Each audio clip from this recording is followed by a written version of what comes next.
High FM, your station of choice since 2008.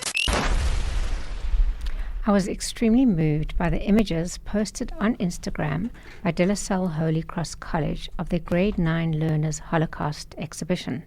It featured images of Anne Frank, anti-Semitic imagery used at the time to demonize Jews, and a replica shirt of Saint Maximilian Kolbe.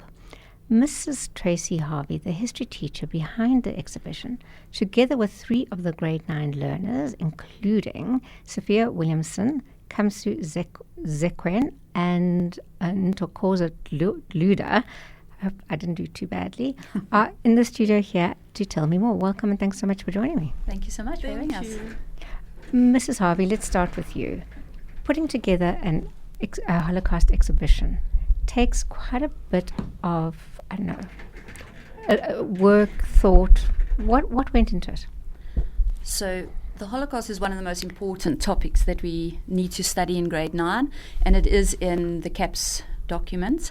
And so I had the grade 9s, and we wanted to do a term of it, but it becomes more than just studying it from the textbook or lessons. And so I thought, I asked the HOD if we could do an exhibition where they would be doing research. It had to have a 3D aspect, and also had to add to letting other people also learn about it at the same time. And so we thought of an exhibition, and they were allowed to either work on their own or in pairs. The thought behind it was not to have everybody doing the same topic. And so I divided it into categories: survivors, perpetrators, victims and upstanders.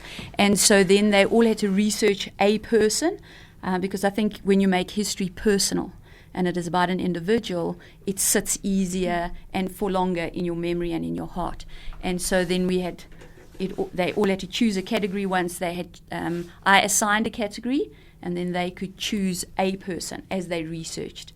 And then they had to put the exhibition together, showing research, but it had to be something that would be interactive, had to have a 3D aspect. Wow. And let me tell you, these kids absolutely astounded me. Yeah. Just before we go into some of the ideas, you had the time to do it. Is that correct? Yes. So it's still the normal time that they allocate. I think I get 50 minutes twice a week with them, with the grade 9s, and so I had quite a bit of time with them. And I've chosen to do quite a lot on the Holocaust because I think there are so many lessons that are key for me. And key for them to learn around choices, around the choices people make and how this history unfolded. So they had to do quite a bit of it at home. They had to check in with me quite a bit. So while I was teaching the topic in class, they also had to read a book, The Children of Williston Lane. They had a novel that they had to do at the same time. So we just immersed ourselves in the topic for the entire term. So let's start with the 4 categories. I've got 3 of your learners here. Sophia, yes. What category did you choose? Well, I didn't think we got to choose the categories. We were given them, and I was given a survivor. Okay, who did you choose? I chose, his new name is Eddie Yaku. Yeah, I chose him. And what basis did you choose him? As in, why did I choose him? Well, it was his memoir. The title was The Happiest Man Alive, or The Happiest Man on Earth. And I don't know, that really stood out to me, the fact that he could call himself the happiest after everything he went through. So yeah, that's really why I was just interested in as to why he would give himself such a name. But yeah, that's why I chose him. Okay, and what did you do with him? How did you decide to portray it in a 3D, visually exciting way? Well, I really wanted to, with my project, I wanted to show the different periods of his life, like how his life was regular before the Holocaust. So using that, I used pretty regular colors for that section. Then during the Holocaust, I used dark colors to show that, yeah, obviously it was a very dark time for him. And he was an engineer, or he did an engineering degree, which basically saved him from everything. So I incorporated that in my building of the project as well. So I added the tools that he used. I added images, but yeah. And then at the end, after the Holocaust, I made it yellow because I always thought yellow is just naturally a joyful color. Because he really was joyful at the end of his life, which was a little confusing, but I got to study more about it. But yeah. Yeah, okay. And let's go to Kamsu. What was your topic? I got assigned Survivor 2, and my person, his new name is Leo Sokolov. Okay. Tell me a little bit about him. So he was a businessman born in Czechoslovakia, and he decided to go to Auschwitz because it was either him alone or his whole family, so he was willing to take the sacrifice. And when he got there, he spent a few years, and he was assigned as the tattooist for Auschwitz. And he actually met his wife, Gita Fierman, in Auschwitz. And they were able to survive until Auschwitz was liberated. And they moved to Australia. Sure. An incredible story. Mrs. Harvey, let's go back to you. How did you choose the relevant people? So I didn't choose the characters. I just chose the categories. Survivors, perpetrators, and upstanders, and victims, and then they had to go and do research. I do think it's important that there was an element of independence. So I did assign categories so that I made sure there were enough numbers, as there were 122 grade 9s, and then I assigned the categories. But what is key for me was there had to be some level of independence, and as Sophia put it was the title of his book, or Kamso, how they chose their characters, because I needed to also learn something a little bit about what was it that attracted the kids to the topic and why would they want to do that. Just to speak to Sophia's project as well, her project moved, it turned around. Wow. So the mechanics worked with all the machinery that she used, and I think that was the exhibition part of it that was so phenomenal, that the girls had to then choose. Kamsu, how did you portray your... So I portrayed my project by making a gate. I built the gate of Auschwitz on my board, and I painted these hands. So when the board is closed, he was trapped, but when you open it, it shows that he was free. Sure. And I also made his tattoo stamp numbers. His number was 32407. Sure. So you made it out of nails, and so the gates then opened as the project. You opened up the knowledge of it. It was really, really powerful. Wow. Which brings us to Ntokezo. Did I get that right? Yes, ma'am. Okay, what was your topic? I also coincidentally got Survivor, and I did a person called Adam Kahani. What is kind of funny is that when you look at his story at first glance, it doesn't seem like he survived anything, because he was originally born in Poland on the Soviet Union side, but eventually Nazi Germany took over that side, so he had to move, and he moved to France. So just before the Nuremberg laws got applied there, he was already out of Poland. But the only way he was able to do that was through his family, because he had so many extended family members out around the world that he could rely on, which also helped me learn more about the Kindertransport. In our novel that Ms. Harvey mentions, Children of Willitten Lane, the main character, Lisa Jura, she was a pianist, and her parents chose her to go so then she could have a job or find somewhere, because she had a talent, and she could maybe make use of their name and have a job for herself. So choosing him was interesting to me, because it didn't seem like he survived anything, but he really did. In fact, his father died on the train to Auschwitz from a heart attack. Sure. And that could have been him if his family members didn't take him, you know? It's incredible. These are all incredible stories. I mean, how did the three of you come to your survivors? What made you choose each one? Ntokoza. I chose mine because after reading through a lot of the surviving stories, what I found was pretty common is that they went through hardships, all of them. But Adam Kahani was able to escape that hardship in a way. somehow he managed to almost like elude Nazi Germany and avoid such terrible conditions. And Kamu, what made you choose yours? I chose Lael Sokolov because of the popular book, The Story, The Tattooist of Auschwitz by Harriet Morrison.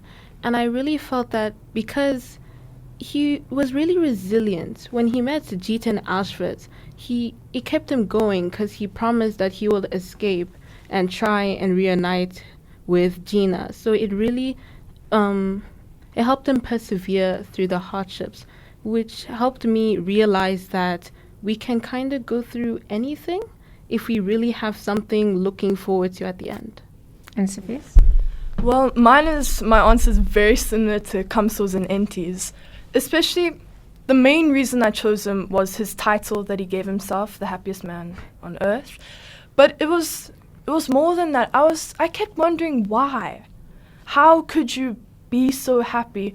So I just coincidentally came upon the book. Then I found out it was Eddie Yaku. Then I looked at all the quotes that he said, and there was one where hate is a disease, and if you hate your enemy, it won't just destroy them, it'll destroy yourself. And I think, being a little evil teenager, I obviously have some people that I dislike, but I don't know, it was so much more than just a study to me, Eddie Yaku. It was like a more emotional and a personal experience, even just studying him. So yeah, it was mainly the title, why I chose him, but I really liked going into the more mental view of it, like how can you be happy, how did you persevere especially, because I believe everyone has things they go through, hard things, and a lot of people just can't get through it, and I've been through even stages where I thought I just couldn't get through it, but someone like Eddie Yaku, who went through something as horrible as the Holocaust, could get through it. So it was kind of like a motivation as well. So yeah, that's why I chose him. And just tell me a little bit about the exhibition, where it was, and responses to it. So we set up the exhibition. So they'd been building the projects, and they'd for about 6 weeks they had the tasks. So they could do research. They could come and ask me. What were the questions? What kinds of things did you get? So often it was they weren't allowed to double up on characters. So, the common ones, like, for example, an Oscar Schindler, I wasn't really keen on having the common ones. But I do see you had Anne Frank.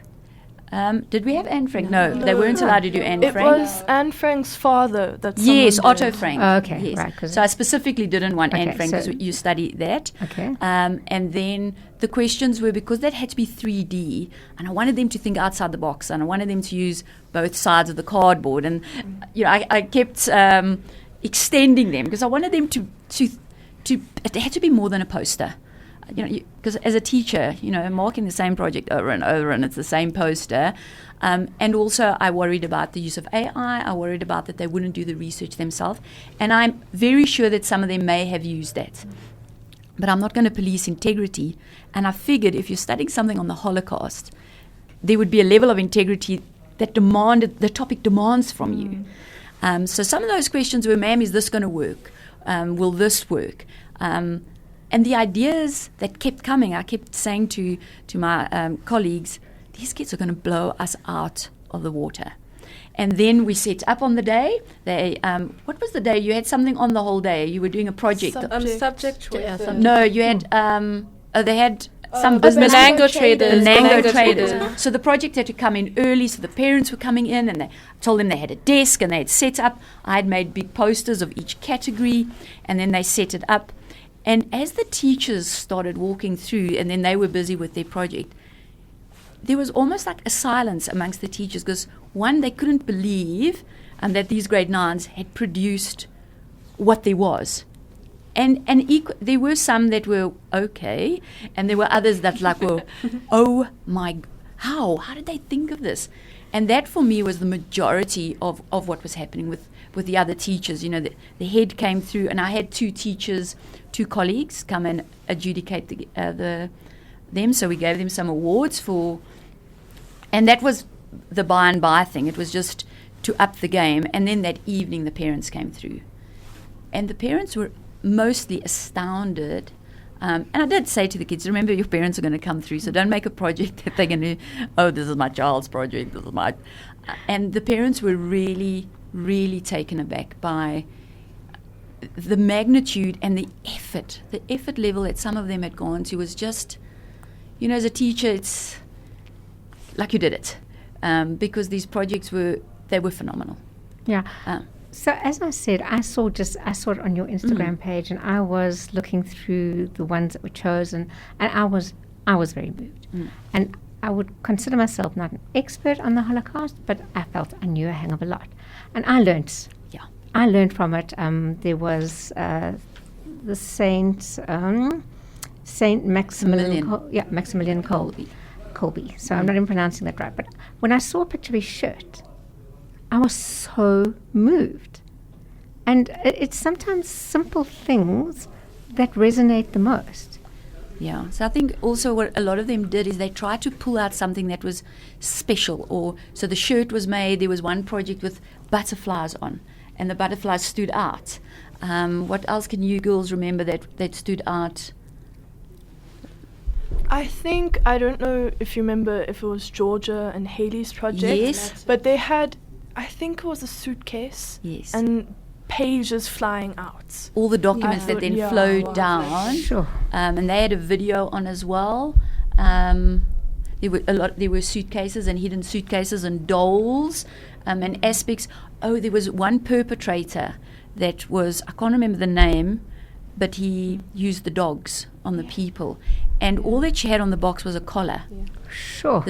And it's simple, but I even get gooseflesh now because it took your breath away, because then you had to read more. And so you could see a lot of the people had gone to great effort to make it powerful and moving. Yeah. Going forward, what happens? What is the next topic? So I think what I would do is I may not use the Holocaust again to teach when I do the grade 9s. I do think the exhibition idea works. I know we wanted to come and have a look at, my colleagues at the board wanted to come and have a look at the exhibition, but it was down. Yes. So what has happened to it? So the kids, they will take their project home. Oh, you take it home, okay. They had to take them home.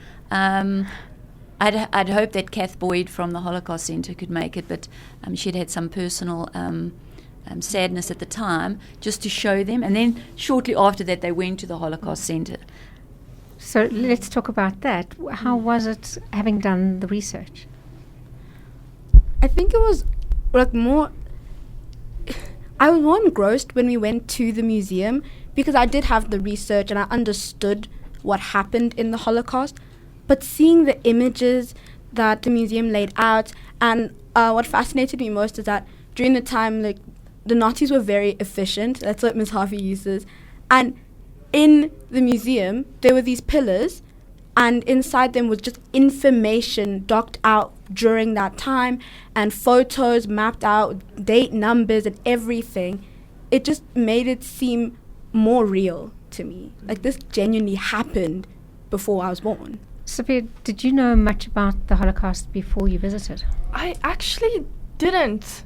It was very shocking of my parents not to enlighten me. No. But a lot don't. I didn't. I was even speaking to them earlier. I didn't understand the seriousness of it. I didn't see it as like a world event. And maybe I was just closed off to my own little world. But I seriously know. I didn't know a lot.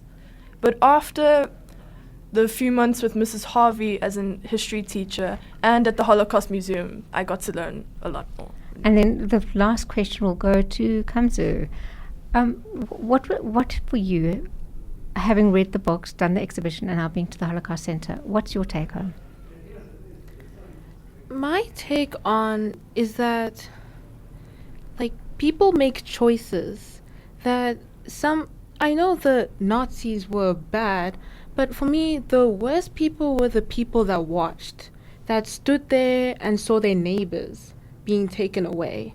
And that it shows that even today, our choices might seem insignificant, but can have a really big ripple effect. Like, in the Holocaust Museum, Oskar Schindler, the factory worker that saved the Jews, one of the Jews he saved was the father of the owner of the Holocaust Museum. Sure. Showing that how small his choice was to just show some compassion made a huge ripple effect, and that if that didn't happen, we wouldn't have been exploring the Holocaust Museum. Sure, it's amazing, absolutely amazing. Well, I'm absolutely blown away. I can imagine that the parents and school community were too. So thank you so much for coming in. That is Mrs. Tracey Harvey, Sophia Williamson, Kamzu Zekwem, and Nkoza Dludla. And they are from De La Salle Holy Cross College, talking about the exhibition that they put on the Holocaust.